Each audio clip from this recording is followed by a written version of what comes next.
ఒక సిచ్యువేషన్ ని ఇమాజిన్ చేసుకోండి. ఒక ఇద్దరు పర్సన్స్ ఉన్నారు. ఒక పర్సన్ పేరు ఏ, ఇంకో పర్సన్ పేరు బి.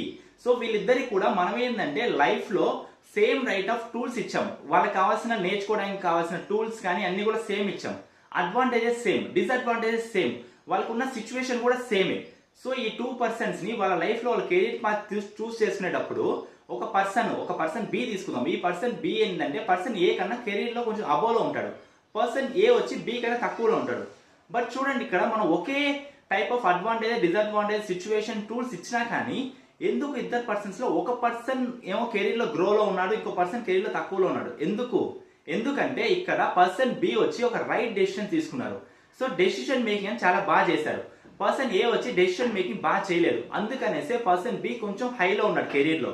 సో ఇక్కడ మనం నేర్చుకోవాల్సింది ఏంటంటే లైఫ్ లో ఎటువంటి సిచ్యువేషన్ అయినా కానీ మనము రైట్ డెసిషన్ తీసుకోవడం నేర్చుకోవాలి. మనం